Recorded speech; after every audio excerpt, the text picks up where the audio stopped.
Hello everyone, welcome. Today we are talking about a very frustrating problem. It is the problem of the silent brain. You watch movies? You understand? You read books? You understand? You listen to me right now? You understand everything. But when a person walks up to you and asks, "How are you today?" or "What do you think about the weather?" your brain stops.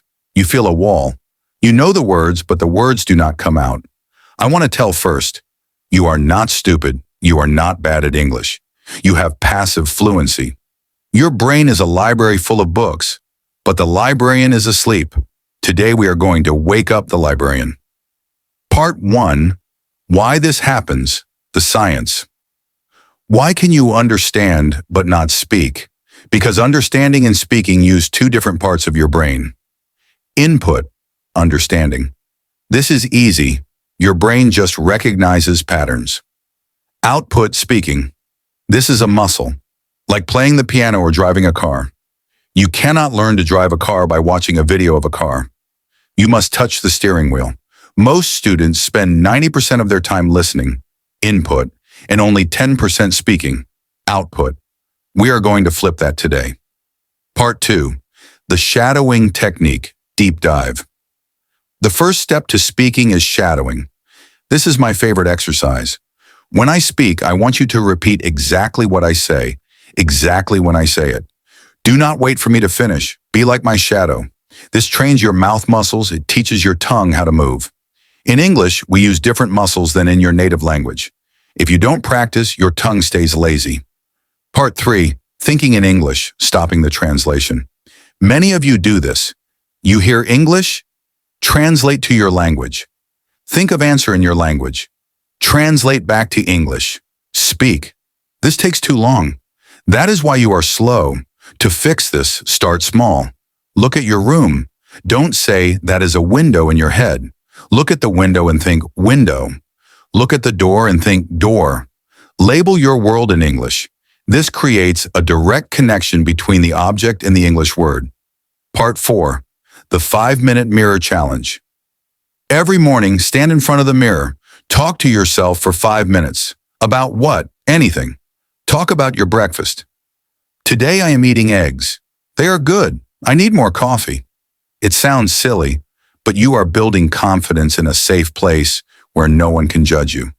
If you can speak to yourself, you can eventually speak to a stranger. Here is your clean, smooth, YouTube-ready version. I removed extra symbols, arrows, crosses, ticks, and made the flow natural and professional while keeping simple English and your original message. First of all, I want to ask you something very important. Do you understand English when you listen, but feel silent when you try to speak? If your answer is yes, then this video is for you. And if you feel shy, scared, or frustrated because of this problem, please relax. You are not alone. Millions of people around the world understand English very well. They understand movies, they understand YouTube videos, they understand teachers. But when it is time to speak, their mouth closes. Their mind becomes empty. Their confidence disappears. If this is your story, listen carefully. You are not weak. You are not stupid. You are not bad at English. You are just learning in the wrong way, and today that will change. My message to you. Let me tell you something honestly. Understanding English but not speaking is actually a good sign. Yes, a good sign. Why? Because it means your listening is strong. Your brain knows English. Your vocabulary already exists inside you. Your problem is not English. Your problem is confidence, fear, and practice. And the good news is all of these problems can be fixed. You don't need perfect grammar. You don't need a big vocabulary. You don't need a native accent. You only need simple courage and the right method. Why this problem hurts so much? I know how painful this feels. You want to speak, you want to answer, you want to join the conversation. But inside your mind, many thoughts come. What if I make a mistake? What if people laugh at me? My English is not good. I know the sentence, but I can't say it. And then silence. After that silence, you feel angry at yourself. You feel sad. You feel embarrassed. You feel demotivated. Some people even stop trying. But please listen to me carefully now. This silence does not mean failure. This silence means you are very close to success. The biggest lie about speaking English. Let me tell you the biggest lie about speaking English. First learn grammar, then speak. First become perfect, then speak. This is completely wrong. Think about a baby. A baby does not know grammar. A baby makes many mistakes. A baby speaks broken language, but still, the baby speaks confidently. Why? Because speaking comes from practice, not perfection. You learned your first language by listening a lot, copying sounds, making mistakes, and speaking daily. English is the same. You don't need perfect English. Let me say this very clearly. You don't need perfect English to speak English. You only need simple words, short sentences, and a clear message. For example, instead of saying, "I am experiencing difficulty in verbal communication," you can say, "I find it hard to speak." Simple English is powerful English. Native speakers do not speak difficult English all the time. They speak easy, fast, and natural English, and you can do that too. Why your mind freezes. Many learners ask, why does my mind go blank when I speak? Here is the reason. When you try to speak, your brain is doing too many things at the same time. You think about grammar, you think about mistakes, you think about people, you think about accent. Your brain becomes overloaded, so it freezes. This is not your fault. This is mental pressure. In this series, I will teach you how to relax your mind, speak without thinking too much, and speak naturally. But first, you must change one thing. Change this one thought today. From today, stop saying, "I can't speak English." Start saying, "I am learning to speak English." Words are powerful. When you say, "I can't," your brain stops. When you say, "I'm learning," your brain opens. Why fear stops you from speaking English? Now let us talk about the real enemy. Not grammar, not vocabulary, not accent. The real enemy is fear. Fear is the reason your voice becomes weak. Fear is the reason your mind becomes silent. Fear is the reason you stop trying. Where this fear comes from. This fear does not come from English. This fear comes from people and experiences. Maybe someone laughed at you before. Maybe a teacher corrected you in front of others. Maybe you compared yourself to fluent speakers.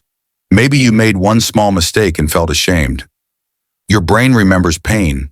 So now, when you want to speak, your brain says, "Stop, this is dangerous." But speaking English is not dangerous. It only feels dangerous. Fear is a habit, not a truth. Let me tell you something important. Fear is not the truth. Fear is only a habit. If you stay silent every time you feel fear, fear becomes stronger. If you speak even a little, fear becomes weaker. Fear grows with silence. Confidence grows with action. You are not being judged. Here is another truth. Most people are not listening to your English. They are thinking about their own problems. People do not remember your mistakes. They remember your confidence. And even if someone laughs, that says more about them than about you. Broken English is better than no English. Many learners wait to speak perfect English. This is a big mistake. Broken English is not bad English. Broken English is learning English. When you speak broken English, you are brave. When you stay silent, you stay stuck. A simple sentence spoken today is better than a perfect sentence never spoken. Confidence comes after speaking. Many people say, "I will speak when I feel confident." This thinking is wrong. Confidence does not come first. Speaking comes first. You speak. You make mistakes. You survive. You feel better. You become confident. This is the real order. Small steps change everything. You do not need long conversations. You do not need big speeches. Start small. One sentence today, 2 sentences tomorrow, 1 minute every day. Small steps are powerful. Big goals come later. Stop comparing yourself. Comparison kills confidence. Do not compare yourself to native speakers, teachers, fluent YouTubers. Compare yourself only to yesterday's you. If you spoke 1 sentence yesterday, speak 2 today. That is real progress. Your accent is not a problem. Let me be very clear. Your accent is not wrong. It is part of your identity. Every English speaker in the world has an accent. American accent, British accent, Indian accent, Arab accent. Accent is not the problem. Fear is the problem. Speak with your accent. Speak with pride. Make peace with mistakes. From today, change your relationship with mistakes. Do not hate them. Do not fear them. Mistakes mean you are trying. Mistakes mean you are learning. No mistakes means no growth. A message for you. You already understand English. That means your journey has started. Now your job is simple. Speak, even if it is slow, even if it is wrong, even if your voice shakes. Your voice deserves to be heard. Hello, my friend. Today, I want to talk to you from the heart. If you are learning English and sometimes feel tired, slow, or frustrated, please listen carefully. This message is for you. Learning English is not easy. It takes time, effort, and courage. Many days you feel confident. Other days you feel confused and silent. This is normal. Every English learner feels this way at some point. Please remember one important thing. You are not behind. You are on your own journey. Thank you for watching.